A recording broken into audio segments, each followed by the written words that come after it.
नमस्कार शिक्षक साथियों। आज के इस वीडियो में हम देखेंगे कि बहुआयामी प्रगति पत्रक सत्र 2023 और 24 को किस तरह से भरा जाए। इस प्रगति पत्रक में प्रथम पेज में विद्यार्थी की सामान्य जानकारी भरी जाएगी, जो कि आप सब अच्छे से भर सकते हैं। इस सामान्य जानकारी में एक पॉइंट आता है विद्यार्थी का आईडी क्रमांक। ये आईडी क्रमांक हमें जहाँ से हमने स्टूडेंट की एंट्री की थी शिक्षा.nic.in से, ये आईडी नंबर हमको उसी पोर्टल पर प्राप्त हो जाएगा। तो पहले पेज में जो जानकारियाँ हैं वो तो आप अपने स्कूल में जो जानकारी आपके पास है वहाँ से आप भर सकते हैं। फिर इस प्रथम पेज के दूसरी तरफ जो है इसमें है भावात्मक क्षेत्र। भावात्मक क्षेत्र में हमें जो भरना है वो ये है कि स्व अनुशासन, नेतृत्व क्षमता, पर्यावरण, स्वच्छता एवं जागरूकता, सांस्कृतिक एवं साहित्यिक संप्रेषण, अभिव्यक्ति, परस्पर सहयोग, इन सारे बिंदुओं पर उस बच्चे की जो भी अभिव्यक्ति कौशल है या उसका जैसा रिस्पॉन्स है उस हिसाब से आपको यहाँ पर ABCDE के हिसाब से ग्रेड को फुलफ़िल करना है।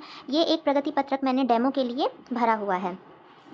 फिर दूसरा आता है साइकोमीटर क्षेत्र। साइकोमीटर में जो बच्चे का सहसंज्ञानात्मक क्षेत्र है हमें उसको देखना है, खेलकूद, योग, कला प्रदर्शन और उसका कार्य अनुभव, उस हिसाब से भी हमें यहाँ पर ग्रेड को भरना है।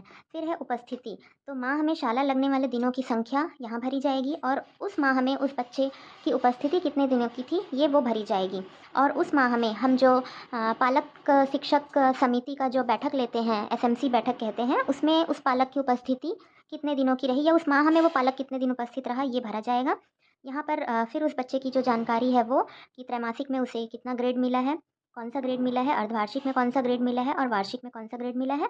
यहाँ कक्षा शिक्षक के हस्ताक्षर रहेंगे, प्रधान पाठक के, और यहाँ पर हमारे विकासखंड शिक्षा अधिकारी के हस्ताक्षर रहेंगे।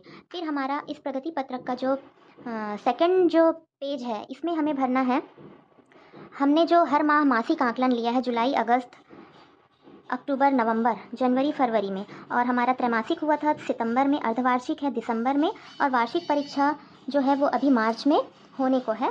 तो इसमें हमें उन अंकों को भरना है।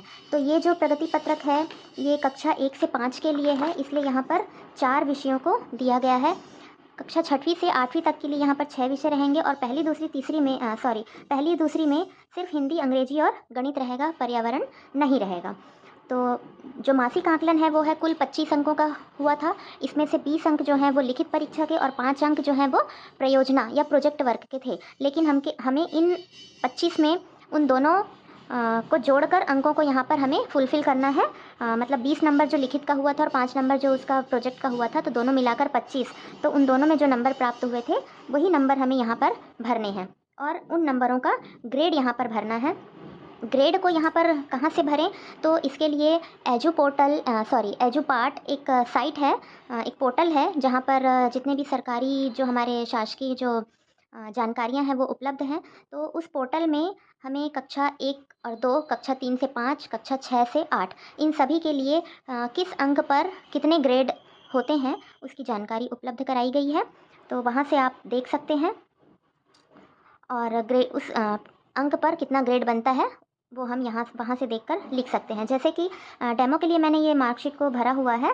कोई एक बच्ची है जिसके लिए मैंने हिंदी में 15 अंक दिए हैं, दोनों को मिलाकर लिखित और उसका प्रोजेक्ट वर्क। तो उस 15 अंक जो है वो C+ के ग्रेड में आता है। उसी प्रकार अंग्रेजी का है, गणित का है, पर्यावरण का है। फिर इन अंकों का कुल योग, कुल ग्रेड तो नहीं लिखा है पर मैंने कुल ग्रेड कर दिया है। इसी अंक का जो ग्रेड है वो C+ में आता है और इन अंकों का कुल अंकों का जो प्रतिशत है वो तो कुल योग हमारा 54 है। प्रतिशत निकालने के लिए हमको प्रतिशत वाला जो फॉर्मूला है कि प्राप्तांक बटे कुल अंक गुणित 100, उस तरह से हम निकालेंगे तो ये प्रतिशत हमें प्राप्त हो जाएगा। अगला है औसत ग्रेड। यहाँ पर औसत अंक तो नहीं बोला है इसलिए हम यहाँ पर औसत अंक नहीं भरेंगे, औसत ग्रेड लिखा है।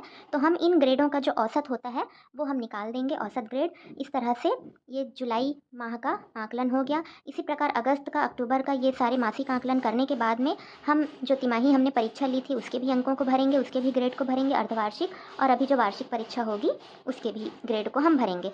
ये ग्रेड अगर आप एजुपार्ट से नहीं देखना चाहते हैं तो यहाँ पर ये दिया हुआ है संज्ञानात्मक क्षेत्र के लिए ग्रेड। इसके लिए हमें इन अंकों का प्रतिशत निकालना पड़ेगा क्योंकि ये प्रतिशत का ग्रेड दिया हुआ है, अंक का नहीं। जैसे कि इस बच्ची के लिए मैंने 15 अंक भरे हैं तो 15 प्राप्तांक हुआ, इसका जो कुल अंक है वो है 25, तो 15/25 गुणित 100 करेंगे तो उसका प्रतिशत निकल जाएगा, और जो भी प्रतिशत निकलेगा वो हमारा C+ में आएगा। आप चेक करके देख सकते हैं। फिर यहाँ पर कक्षा शिक्षक के हस्ताक्षर, पालक के हस्ताक्षर और विकासखंड शिक्षा अधिकारी के हस्ताक्षर। इस तरह से हम इस बहुआयामी प्रगति पत्रक को पूर्ण तरह से भर सकते हैं।